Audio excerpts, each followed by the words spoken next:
अस्सलामुअलैकुम, BTV news के साथ मैं हूं निदर्शत। बुलेटिन का आगाज़ करने से कबल एक नज़र न्यूज़ हेडलाइंस पर।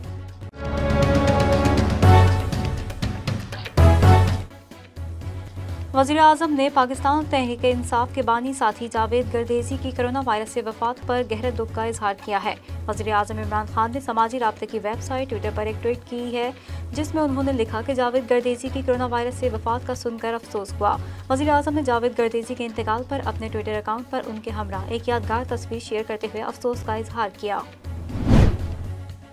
MQM पाकिस्तान के रहनुमा खालिद मकबूल सिद्दीकी ने कहा कि सिंध हुकूमत से कोई भी मुतालबा मुंह पर कालक मलने के मुतरादिफ है। खालिद मकबूल सिद्दीकी ने शादी हॉल मालिकान के हमरा प्रेस कॉन्फ्रेंस करते हुए कहा कि सिंध हुकूमत ने शहरी इलाकों के 1% नौजवानों को भी नौकरी नहीं दी। कराची में सिंधु देश के लोगों को बुलाकर नौकरियां दी जा रही हैं। कराची के लोगों पर मुसल्लत किए गए तमाम सिंधु देश वालों को वापस ले जाएं। कोरोना से बचाव के लिए सिंध हुकूमत ने तमाम स्कूलों में तालीमी सरगर्मियां मुअत्तल कर दी, मगर कराची के इलाके गुलशन इकबाल के एक निजी स्कूल ने हुकूमती अहकामात की खुली खिलाफ वर्जी करते हुए बच्चों को स्कूल बुलाया। शिकायत मिलने पर असिस्टेंट कमिश्नर ने स्कूल को सील कर दिया। स्कूल में बच्चों को बुलाकर मामला छुपाने की कोशिश भी की गई और कहा गया कि प्रिंसिपल ने बच्चों को होमवर्क के लिए बुलाया था। तर्जुमान दफ्तर खारजा जाहिद हफीज ने कहा है कि इसराइल को तस्लीम करने की कोई तजवीज़ बिल्कुल ज़ेर गौर नहीं। इसराइल के हवाले से पाकिस्तान की पॉलिसी वाज़ेह है। तर्जुमान वज़ीर खारजा ने हफ्तावार ब्रीफिंग देते हुए कहा कि भारत पाकिस्तान में अदम इस्तेहकाम पैदा करने के लिए कालाधन तंजीमों को फंडिंग कर रहा है। पाकिस्तान ने भारतीय रियासती दहशतगर्दी के सबूत डोजियर की शक्ल में पेश किए। खैबर पख्तूनख्वा के जिला सवात और गिरदोनवाह में जलजले के झटके महसूस किए गए हैं। जलजला पैमा मरकज के मुताबिक रेक्टर स्केल पर जलजले की शिद्दत 4.5 रिकॉर्ड की गई है, जबकि जलजले की गहराई 40 किलोमीटर थी। जलजले का मरकज पाक अफगान सरहदी इलाका था। जलजले की वजह से लोग अपने घरों से कलमा तैयबा का विर्द करते हुए बाहर निकल आए। Chairman people's party Bilawal Bhutto corona के बाइस बहन की मंगनी की तकरीब में शिरकत नहीं करेंगे। बख्तावर भुट्टो की मंगनी की तकरीब कल बिलावल हाउस में होगी, लेकिन कोरोना वबा के बाइस बिलावल हाउस में तकरीब की सरगर्मियां मांद पड़ने लगी, क्योंकि बिलावल भुट्टो कोरोना के बाइस बहन की मंगनी की तकरीब में शिरकत नहीं कर सकेंगे। वो घर के मखसूस हिस्से में करंतना में हैं। वफाकी वजीर शिबली फराज ने पाकिस्तान पीपल्स पार्टी के चेयरमैन बिलावल भुट्टो के लिए नेक ख्वाहिशात का इजहार करते हुए इनकी जल्द सेहतयाबी की दुआ की है। वफाकी वजीर इत्तलात शिबली फराज ने समाजी राब्ते की वेबसाइट ट्विटर पर जारी अपने पैगाम में बिलावल भुट्टो सरदारी का कोरोना टेस्ट मुस्बत आने पर कहा कि अल्लाह ताला बिलावल को शफाई कामिला अता फरमाए। बिलावल समेत तमाम कोरोना मरीजों के लिए दुआगो हैं। मामले खुसूसी शहबाज गिल का कहना है कि बिलावल ने खुद को कोरोना की वजह से करंतना कर लिया। अपनी जान की हिफाजत आपका हक है, यही हक आम आवाम का भी है। समाजी राब्ते की वेबसाइट ट्विटर पर जारी अपनी ट्वीट में मामले खुसूसी शहबाज गिल ने कहा कि आवाम की जानें जानबूझकर खतरे में डाली जा रही हैं। जाली लीडर जलसे करके आवाम की जानों से खिलवाड़ कर रहे हैं। एहतसाब अदालत कोयटा ने करोड़ों रुपए की करप्शन और नाजायज असासाजात केस में साबिक डिस्ट्रिक्ट फूड ऑफिसर गुलाम मुस्तफ़ा को 6 साल कैद और 5 करोड़ रुपए जुर्माने की सजा सुना दी। केस की समाअत एहतसाब अदालत 2 के जज अल्लादाद रोशान ने की। एहतसाब अदालत ने जुर्म साबित होने पर साबिक डिस्ट्रिक्ट फूड कंट्रोलर की जायदाद की जब्तगी का भी हुक्म दे दिया। MQM पाकिस्तान ने नैब से प्ली बार्गेन करने और सजा याफ्ता सरकारी अफसरान को हटाने के लिए सिंध हाई कोर्ट में आईनी दरख्वास्त दायर कर दी। सिंध हाई कोर्ट में दरख्वास्त दायर करने के बाद मीडिया से गुफ्तगू में MQM पाकिस्तान के रहनुमा कंवर नवीद ने कहा कि सिंध हुकूमत नैब ज़दा ठेकेदारों को बार बार ठेके दे रही है। मुख्तलिफ महकमों के 500 के करीब सरकारी अफसरान नैब से प्ली बार्गेन करके अहम ओहदों पर विराजमान हैं और इन्हें तरक्कियों से भी नवाजा गया है।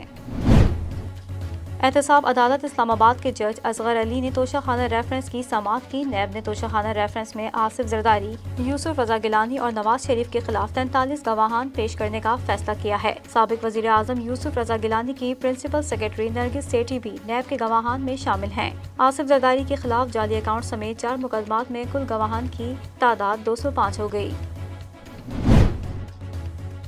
मुल्क में आज सोने की कीमत में इजाफा। सिंध सराफा बाजार ज्वेलर्स एसोसिएशन के मुताबिक सोने की फी तोला कीमत में 200 रुपए का इजाफा हुआ, जिसके बाद मुल्क में सोने की फी तोला कीमत 1,10,500 रुपए हो गई है। 10 ग्राम सोने की कदर 172 रुपए इजाफे से 94,736 रुपए है। आलमी सराफा बाजार में सोने की कदर $6 इजाफे से $1,815 फी औंस है। इंटरबैंक में डॉलर की कीमत में कारोबारी हफ्ते के चौथे रोज भी कमी रिकॉर्ड की गई है। स्टेट बैंक ऑफ पाकिस्तान की जानिब से जारी करदा आदादोशुमार के मुताबिक इंटरबैंक में डॉलर की कदर में 1 पैसे की कमी वाक़ हुई है। फॉरेक्स डीलर्स के मुताबिक इंटरबैंक में डॉलर 159.28 से कम होकर 159.27 रुपये पर बंद हुआ है।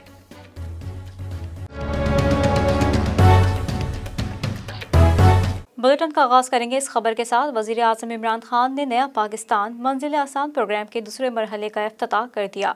मज़ीद तफसीलात इस रिपोर्ट में। नया पाकिस्तान मंजिल आसान प्रोग्राम के दूसरे मरहले के इफ्तिताह के मौके पर वजीर आजम को पंजाब में कानून साजी और सेहत कार्ड्स के इजरा पर ब्रीफिंग दी गई। सूबाई वजीर सेहत डॉक्टर यास्मीन राशिद ने वजीर आजम को हेल्थ इंश्योरेंस, सेहत मेडिसिन कार्ड और सेहत माँ बच्चा कार्ड के इजरा पर ब्रीफिंग दी। वजीर आजम को बताया गया कि प्रोग्राम के दूसरे मरहले में 1076 किलोमीटर तवील सड़कें तामीर की जाएंगी, जबकि पहले मरहले में 1256 किलोमीटर। वजीर आजम को सेंट्रल बिजनेस डिस्ट्रिक्ट तवील 174 सड़कें बनाई गई हैं। प्रोजेक्ट और वाल्टन एयरपोर्ट की मुंतकली पर भी ब्रीफिंग दी गई। वजीर आजम का कहना था कि इस मंसूबे से खतीर माशी फायदा हासिल हो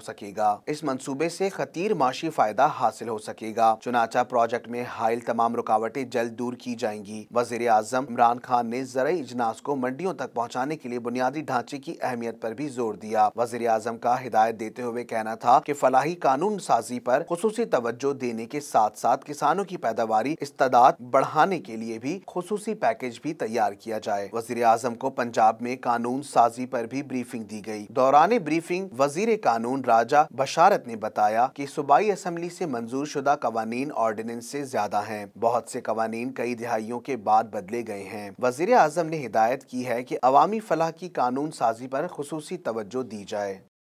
छुट्टियों का ऐलान करने पर बच्चों में खासी मकबूलियत हासिल करने पर शफकत महमूद ने उदासी का इजहार कर दिया। कहते हैं बच्चे छुट्टियों पर खुश ना हों बल्कि तालीम पर तवज्जो दें। एक इंटरव्यू में शफकत महमूद का कहना था कि तालीमी इदारे बंद करने का फैसला बड़े बोझल दिल से करना पड़ा। बच्चों में मेरी मकबूलियत जिस वजह से बढ़ी उस पर खुश नहीं हूँ। शफकत महमूद ने कहा कि नापसंदीदा फैसले की वजह से कोरोना वायरस का फैलाव हुआ और बच्चों की सेहत सबसे पहले है। शफकत महमूद ने उम्मीद जाहिर की कि जनवरी में हालात बेहतर होने पर तमाम तालीमी इदारे खोल देंगे। अपने मुतालिक वफाकी वजीर तालीम का कहना था कि सोशल मीडिया पर उनसे मुतालिक कई चीजें बहुत मज़ाहिया हैं और मुल्क में टैलेंट भी बहुत है। सोशल मीडिया का दौर है, लोग तफरी करते हैं, बच्चे शुगल करते हैं और करते रहेंगे। शफकत महमूद ने कहा कि छोटे बच्चे दुनिया की बड़ी हकीकतों से आगाह नहीं, हमारी जिम्मेदारी बढ़ जाती है। छुट्टियां होने पर बच्चों को खुश होने की बजाय अपने तालीम का सोचना चाहिए। उन्होंने मजीद बताया कि छुट्टियों पर बच्चे तो खुश हुए ही, लेकिन वालिदैन में भी एक खौफ तो बहरहाल था। शफकत महमूद ने मजीद कहा कि कोरोना की पहली लहर के बाद स्कूल खोले तो कहा गया था कि बड़ा जुल्म कर दिया। वफाकी वजीर तालीम ने कहा कि मुल्क में ऑनलाइन लर्निंग पर तवज्जो देना होगी। वजारत ने फासलाती तालीम का शोबा खोल दिया है। पहले टेली स्कूल का इजरा किया और अब रेडियो स्कूल का इजरा करने जा रहे हैं। उन्होंने बच्चों को तालीम की अहमियत बताने के लिए कहा कि मुस्तकबिल पढ़ाई में ही है। हर चीज छीनी जा सकती है लेकिन किसी का इल्म नहीं। आलमी इक़्तिसादी फोरम ने कोरोना वायरस से निपटने में पाकिस्तान की बड़े पैमाने पर कामयाबी की निशानदही की और 25 नवंबर 2020 को यौम पाकिस्तान हिकमत अमली के तौर पर मनाया गया। तफसीलात इस रिपोर्ट में।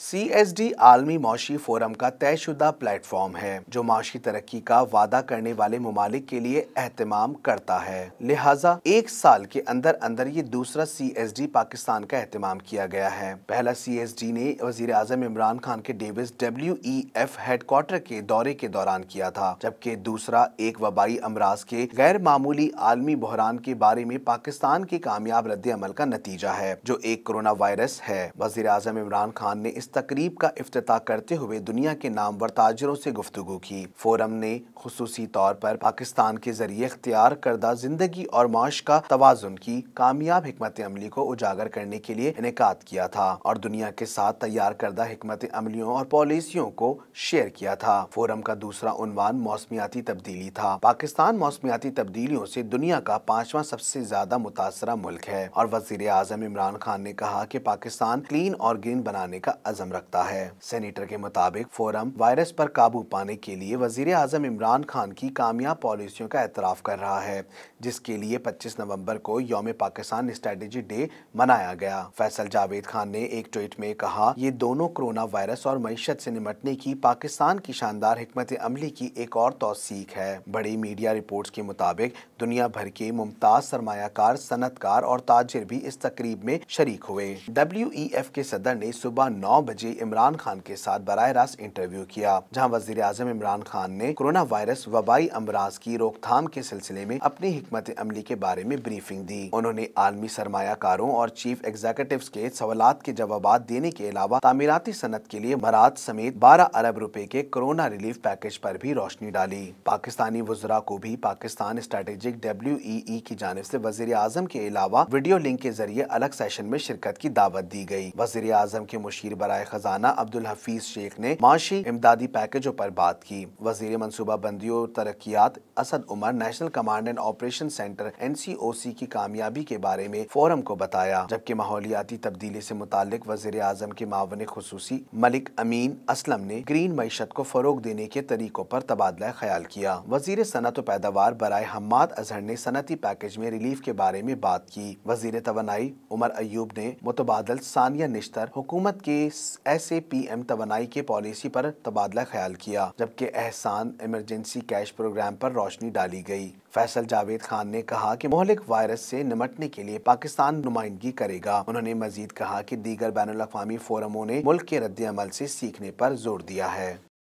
बिलावल का कोविड-19 टेस्ट मुस्बत आ गया। PDM जलसे के स्टेज पर मौजूद अफराद को भी टेस्ट करवाने की हिदायत कर दी गई।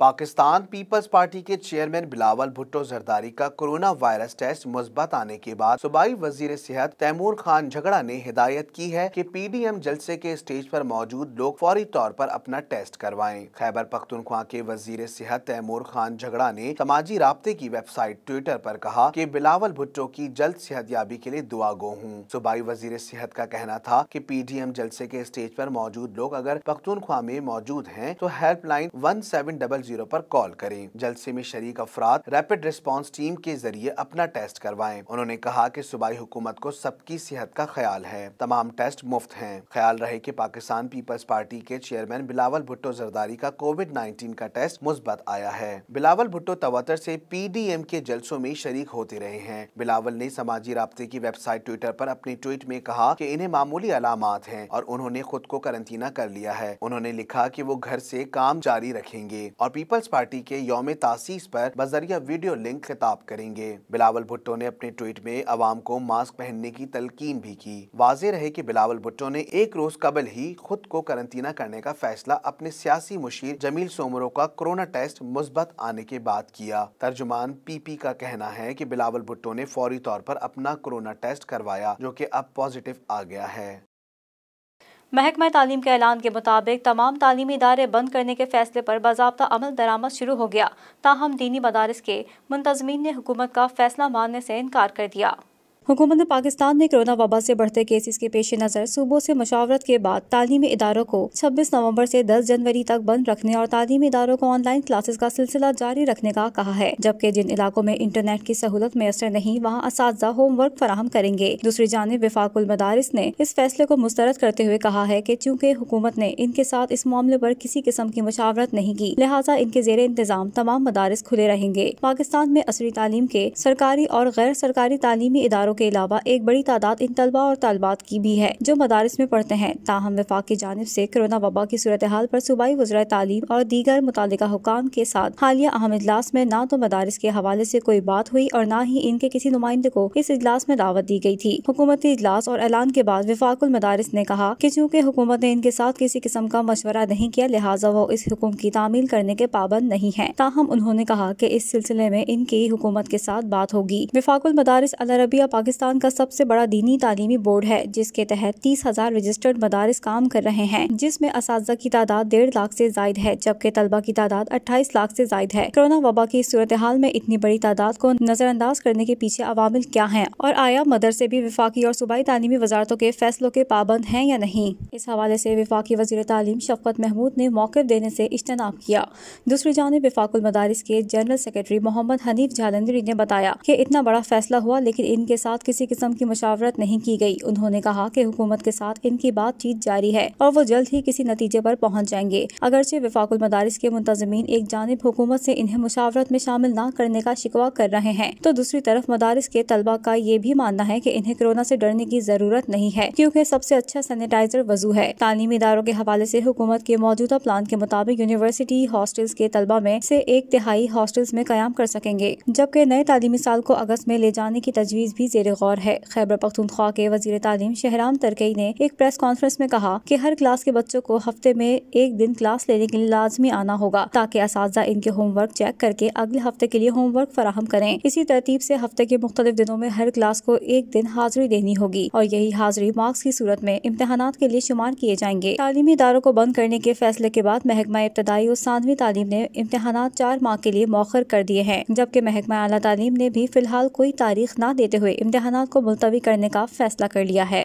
सरबराह पाक फ़ज़ाइया की ज़ेर सदारत पाकिस्तान स्क्वाश फेडरेशन की सालाना जनरल मीटिंग का एयर हेडक्वार्टर्स में इनेकाद किया गया। मीटिंग में स्क्वाश के अजीम खिलाड़ियों, सूबाई स्क्वाश एसोसिएशंस और पाकिस्तान स्पोर्ट्स बोर्ड के मेंबरान ने शिरकत की।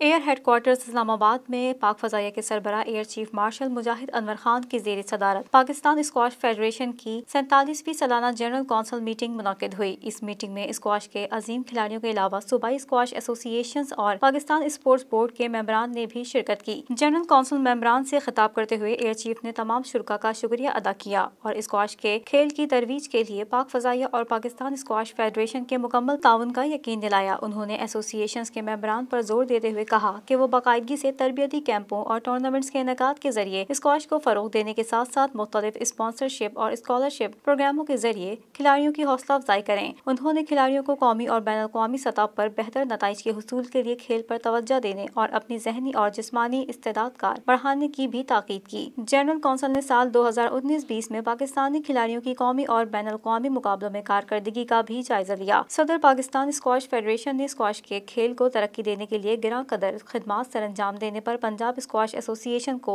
प्राइड ऑफ परफॉर्मेंस ट्रॉफी से नवाजा, जबकि Khyber Pakhtunkhwa squash association runner up की हकदार ठहरी। नायब सदूर की तकर्रुरी के लिए भी इस मीटिंग के दौरान इलेक्शन का इनेकाद किया गया। जनाब कमर जमान को खैबर पख्तूनख्वा स्क्वाश एसोसिएशन की तरफ से, जबकि जनाब अदनान असद को सिंध स्क्वाश एसोसिएशन की तरफ से मुतफ़िका तौर पर अगले 4 साल के लिए नायब सदर मुंतखब कर लिया गया। ये इजलास स्क्वाश के बैनुल अक़वामी मैदान में पाकिस्तान की बरतरी को बहाल करने की उम्मीद के साथ इख्तिताम पजीर हुआ। पाकिस्तान स्क्वाश फेडरेशन के सदर ने फेडरेशन के मेंबरान पर जोर दिया कि वो पाकिस्तान में स्क्वाश की तरक्की में अपने किरदार को जारी रखेंगे और खिलाड़ियों को स्पॉन्सर करने के लिए भरपूर फंड्स मुहैया करने के लिए अपनी काविशें जारी रखेंगे। सदर डोनाल्ड ट्रंप को सदारती इंतखाबात में नाकाबिल यकीन शिकस्त का सदमा इतना गहरा हुआ कि वो खुद भी भपर गए और व्हाइट हाउस में तोड़ फोड़ शुरू कर दी, जिसकी वीडियोस भी सोशल मीडिया पर वायरल हो गई। आखिर वाकये में कितनी हकीकत है, जानते हैं इस रिपोर्ट में।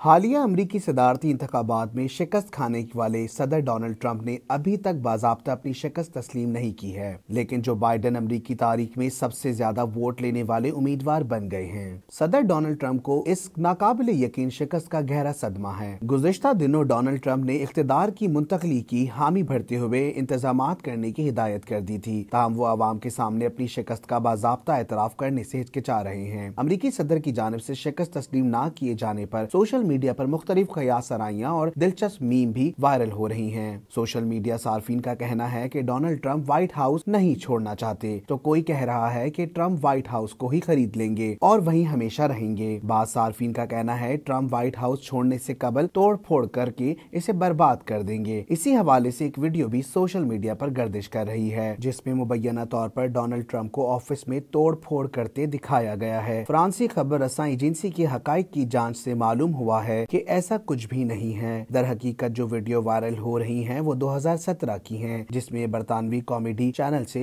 प्रोग्राम करने वाले डमी ट्रम्प अपने दफ्तर में तोड़फोड़ कर रहे हैं। वीडियो में डमी ट्रम्प का चेहरा धुंधला कर दिया गया है ताकि देखने वालों को यही लगे कि ये असली डोनाल्ड ट्रम्प हैं। बर्लिन में एक मुश्तइल शख्स ने अपनी गाड़ी मुमलिकत की सरबराह एंजेला मार्केल के दफ्तर के दरवाजे से टकरा दी। गाड़ी के दोनों तरफ नारे भी दर्ज थे।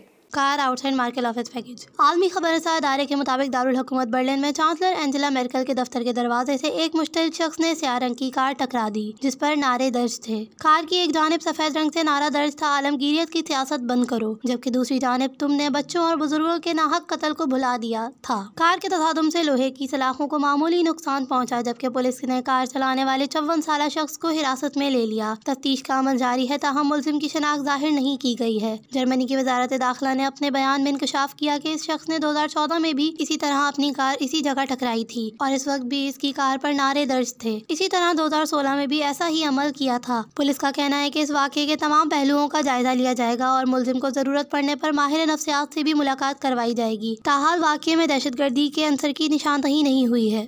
यमन की सरहद के करीब बहरा अहमर में तेल के टैंकर में धमाका हुआ है, जिसके नतीजे में बहरी जहाज को नुकसान पहुंचा। मजीद तफसीलात इस रिपोर्ट में।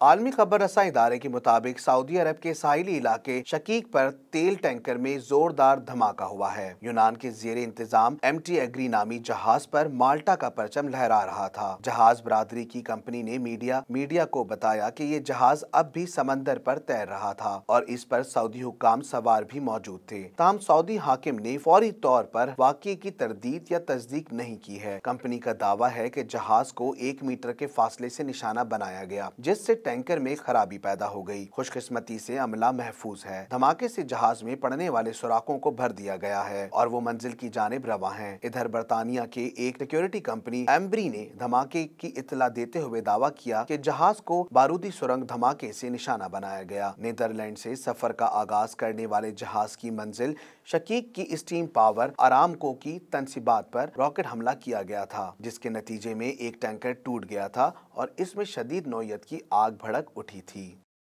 सास ने शादी में अपने दामाद को एक अनोखा तोहफा दे दिया, जिसकी वीडियो सोशल मीडिया पर तेजी से वायरल होने लगी, जिस पर सारिफीन भी दिलचस्प तस्वीरें करने लगे।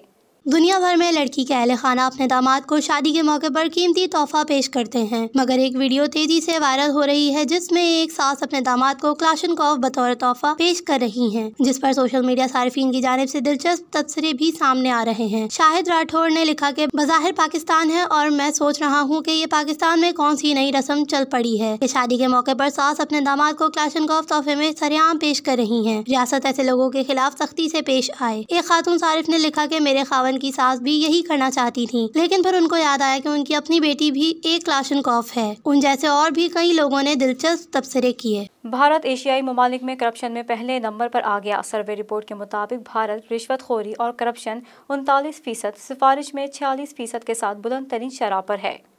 ट्रांसपेरेंसी इंटरनेशनल ने सर्वे रिपोर्ट में भारत को करप्शन के हवाले से एशिया में नंबर 1 करार दे दिया। सर्वे रिपोर्ट के मुताबिक भारत एशिया में रिश्वत के हवाले से 39%, जबकि सरकारी सर्विसेज के हुसूल के लिए शख्सी ताल्लुकात करने में 46% के साथ बुलंद तरीन शरह पर है। रिपोर्ट के मुताबिक रिश्वत अदा करने वाले 50 अफराद से मुट्ठी गर्म करने का कहा गया। शख्सी ताल्लुकात इस्तेमाल करने वाले 32% अफराद ने बताया कि इन्हें मुट्ठी गर्म किए बगैर सर्विस नहीं मिल सकती थी। ग्लोबल करप्शन बैरोमीटर एशिया के उन्वान से हालिया सर्वे रिपोर्ट में जून से सितंबर के दौरान 17 एशियाई मुल्कों में 20,000 अफराद के इंटरव्यू किए गए, जिसमें इनसे बुनियादी सर्विसेज के 6 इदारों, पुलिस अदालतें, सरकारी अस्पताल, दस्तावेजात और यूटिलिटी से मुतालिक शोबों के बारे में राय मांगी गई। भारत के सर्वे के दौरान मालूम हुआ कि पुलिस से राब्ता करने वाले 42% अफराद की मुट्ठी गर्म करना पड़ती है। शनाख्ती दस्तावेजात और दीगर सरकारी कागजात के हुसूल के लिए 41% को रिश्वत देना पड़ी। शख्सी ताल्लुकात का इस्तेमाल पुलिस के साथ राब्ते के लिए 39, दस्तावेजात के हुसूल के लिए 42%, जबकि अदालतों से रुजू करने के लिए 38% किया जाता है। याद रहे कि जनवरी में वर्ल्ड इकोनॉमिक फोरम के लिए जारी अपनी रिपोर्ट में ट्रांसपेरेंसी इंटरनेशनल ने करप्शन परसेप्शन इंडेक्स के हवाले से 180 मुल्कों में भारत को 80वां नंबर दिया था। यूनान और हंगरी के 2 अलग अलग हुनरमंदों ने क्रिसमस मनाने के साथ साथ आलमी कोरोना वबा में एहतियाती तदाबीर का शऊर उजागर करने के लिए मोमी और चॉकलेटी सेंटा क्लॉज को भी हिफाजती मास्क पहना दिए। कोरोना वायरस की वबा दुनिया भर में एक बार फिर शिद्दत इख्तियार कर चुकी है, जबकि अमेरिका और यूरोपीय ममालिक इससे शदीद तौर पर मुतासिर हैं। अमेरिका की कई रियासतों के अलावा मुतादिद यूरोपीय ममालिक में भी या तो दोबारा से लॉकडाउन हो चुका है या फिर लॉकडाउन की तैयारियां कर ली गई हैं। ऐसे हालात में इस साल रिवायती अंदाज से क्रिसमस मनाई जा सकेगी या नहीं, मगर इसके बावजूद यूरोप के दो हुनरमंद ऐसे भी हैं जो क्रिसमस के मुनासिबत से अपने फन का मुजाहरा एक बिल्कुल मुख्तलिफ अंदाज से कर रहे हैं। यूनान के एक छोटे से कस्बे में मोमबत्तियां बनाने वाले 37 साला कारीगर ने सांता क्लॉस जैसी शक्ल वाली खास मोमबत्तियां बनाई हैं, जिनमें सांता क्लॉस को नीले रंग का हिफाजती मास्क पहनाया गया है। इन्हें तवक्को है कि यही मोमबत्तियां नए साल की तकरीबात में भी इस्तेमाल होंगी, लिहाजा उन्होंने हर मास्क पर 2021 भी लिख दिया है ताकि ये क्रिसमस के बाद भी काबिले फरोख्त रहें। दूसरी जानिब हंगरी के एक कस्बे में टॉफियां और केक पेस्ट्रियां बनाने वाले एक कारीगर ने ऐसे चॉकलेटी सांता क्लॉस तैयार किए हैं जिनके चेहरे पर सफेद क्रीम की मदद से हिफाजती मास्क भी बनाए गए हैं। खबर रसां एजेंसी राइटर्स से गुफ्तगू करते हुए कारीगर ने बताया कि मास्क वाला चॉकलेटी सांता क्लॉस उन्होंने सिर्फ एक मजाक के तौर पर बनाया था, जिसे उन्होंने ऑनलाइन फरोख्त के लिए एक मकामी वेबसाइट पर रख दिया। उन्हें उम्मीद थी कि बहुत कम लोग इस तरफ मुतवज्जो होंगे, लेकिन इसकी तवक्कुआत के बरअक्स इनके पास मास्क वाला चॉकलेटी सांता क्लॉस खरीदने वालों का तांता बन गया। अक्सर लोगों को ये ख्याल इस वजह से भी पसंद आया क्योंकि क्रिसमस का त्यौहार मनाने के साथ साथ एहतियात की तलकीन भी थी। जैसे जैसे क्रिसमस करीब आ रही है वैसे वैसे चॉकलेटी सांता क्लॉस के ऑर्डर्स भी बढ़ते जा रहे हैं, जबकि इस वक्त भी इन्हें हर रोज चॉकलेटी सांता क्लॉस के कम से कम 100 ऑर्डर्स मौसूल हो रहे हैं। यूरोप में कोरोना वबा एक बार फिर शदीद होने की वजह से पाबंदियां भी बढ़ गई हैं और अब ज्यादातर लोग ऑनलाइन खरीदारी को तरजीह दे रहे हैं। ऐसे में आने वाले चंद हफ्तों में उनका कारोबार खूब बढ़ेगा और इस नुकसान का अजाला हो जाएगा जो इन्हें मार्च से जुलाई तक लॉकडाउन की वजह से उठाना पड़ा था। भारत ने रवा बरस में दूसरी बार चीन की मजीद 43 मोबाइल एप्लीकेशन को मुल्क भर में बंद करने का फैसला किया है। मजीद तफसीलात इस रिपोर्ट में। भारतीय मीडिया के मुताबिक लद्दाख में झड़पों के बाद एक बार फिर भारत ने चीन की मारूफ मोबाइल ऐप्स को मुल्क भर में बंद कर दिया है, जिसमें मारूफ साइट शामिल है। भारत की वजारत टेक्नोलॉजी की जानिब से जारी बयान में कहा गया है कि जिन मोबाइल ऐप्स पर पाबंदी आयद की जा रही है वो मुल्क की सालमियत और खुद मुख्तारी के खिलाफ काम कर रही थी। इससे कबल भी भारत ने 170 मोबाइल ऐप्स पर पाबंदी आयद करते हुए मौक़िफ़ इख्तियार किया था कि ये ऐप सार्फिन का डाटा चुरा रही हैं और मुल्क के लिए खतरात का बाइस बन रही हैं। भारत की वजारत टेक्नोलॉजी ने दूसरी बार मोबाइल ऐप्स पर पाबंदी को एक मरतबा भी चीन पर डिजिटल स्ट्राइक करार देते हुए कहा कि मुल्क की सालमियत के खिलाफ काम करने वालों को मुंह तोड़ जवाब दिया जाएगा। दूसरी जानिब चीन की वजारत खारजा के तर्जुमान ने भारतीय इक़दाम को आलमी तिजारत के रहनुमा उसूलों की खिलाफ वर्जी करार देते हुए पाबंदी हटाने का मुतालबा किया। वाज़ेह रहे कि भारत में मोबाइल ऐप्स पर पाबंदी का सिलसिला रवां बरस जून में लद्दाख के सरहदी इलाके में झड़पों के दौरान चीनी फौज के हाथों 20 फौजियों की हलाकत के बाद सामने आया है। रियाज के गोल्ड मार्केट में वजारत इंफरादी कुव्वत और महकमा ज़कात और आमदनी की मुश्तरका तफ्तीशी कार्रवाई की गई, जिसके नतीजे में 115 अफराद की खिलाफ वर्जियाँ पकड़ी गई हैं।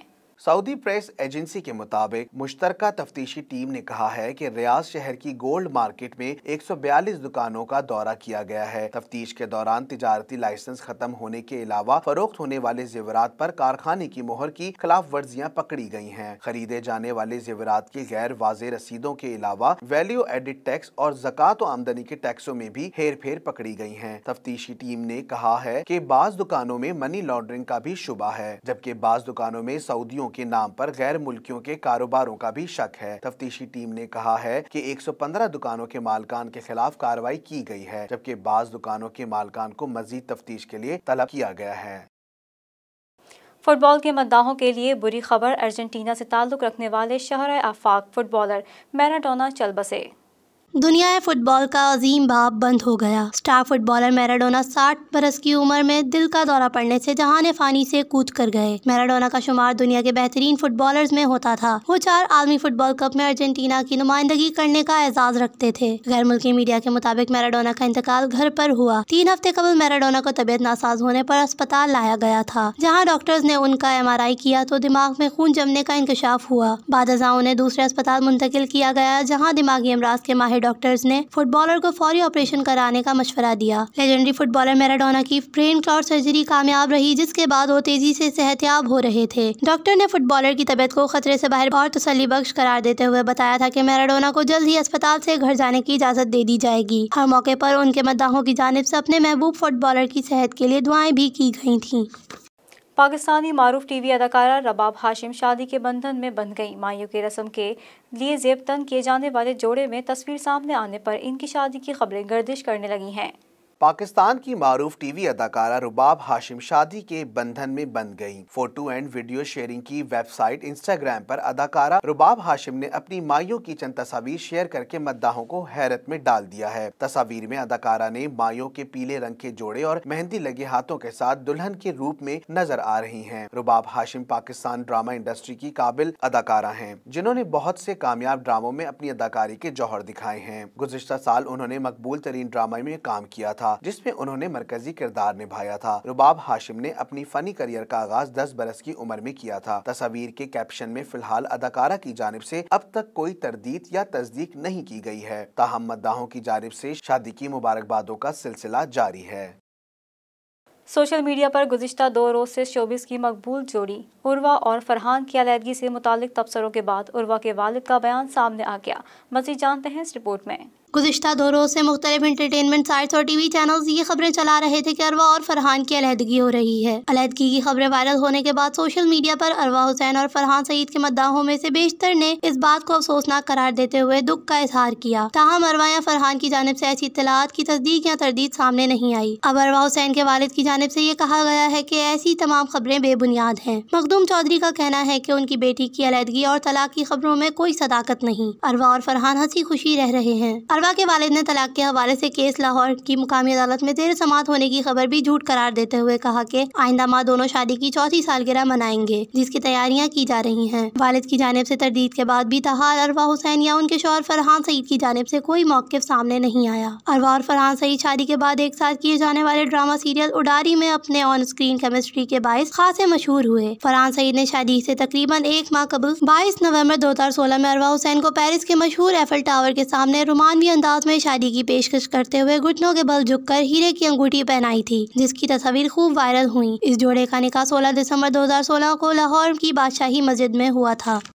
सर्दी का राज, कराची में भी ठंडी हवाएं चलने लगी। महकमा मौसमियात के मुताबिक आइंदा 24 घंटों के दौरान मुल्क के बेशतर इलाकों में मौसम सर्द और खुश्क रहेगा। मुल्क भर में सर्दी का राज है। कराची में साइबेरियन हवाओं ने सर्दी की शिद्दत बढ़ा दी। बालाई इलाकों में बारिशों से ठंड बढ़ गई, शहरी कपकपा उठे। इस्लामाबाद के मुख्तलिफ इलाकों में बारिश से खुश्की खत्म और सर्दी में इजाफा हो गया। पंजाब के मैदानी इलाकों और बालाई सिंध में धुंध पड़ने का इम्कान है। मुल्क भर में सर्दी ने अपना जोर दिखाना शुरू कर दिया। पंजाब में धुंध और खैबर पख्तूनख्वा में बारिशें, जबकि कराची में साइबेरिया की ठंडी हवाएं चल पड़ी। महकमा मौसमियात के मुताबिक कश्मीर, गिलगित बल्तिस्तान और खैबर पख्तूनख्वा शदीद सर्दी की लपेट में रहेंगे, जबकि शुमाली बलूचिस्तान के पहाड़ी इलाके सर्द हवाओं की लपेट में रहेंगे। लाहौर में रात गए बूंदाबांदी से मौसम सर्द हो गया और पारा 11 डिग्री तक गिर गया। कौमी शाहरा पर लाहौर से साहिवाल तक धुंध का राज है। हद्दे निगाह 60 से 120 मीटर तक रह गई। साहिवाल और गिरदोनवा में शदीद धुंध के बाइस हद्दे निगाह चंद मीटर तक महदूद हो गई है। फैसलाबाद रोड और GT रोड पर धुंध के बाइस ट्रैफिक की रवानी भी मुतासिर हुई है। इसके अलावा इस्लामाबाद, मरी, रावलपिंडी, साहिवाल समेत पंजाब के मुख्तलिफ इलाकों में बारिश की इत्तलात मौसूल हुई हैं, जबकि कालाम, मालम जब्बा, बालाकोट, पेशावर और चित्राल समेत खैबर पख्तूनख्वा में भी बादल जमकर बरसे। वाज़ेह रहे कि मौसम का हाल सुनाने वालों ने कराची वालों को मजीद सर्दी की नवीद सुना दी। महकमा मौसमियात का कहना है कि कराची में सर्दी की लहर 30 नवंबर तक जारी रहने का इम्कान है। न्यूज़ स्टूडियो से फिल वक्त इतना ही। मजीद खबरों से बाखबर रहने के लिए विजिट कीजिए हमारी वेबसाइट www.btn.tv और सब्सक्राइब करें हमारा YouTube चैनल बदर टेलीविजन नेटवर्क।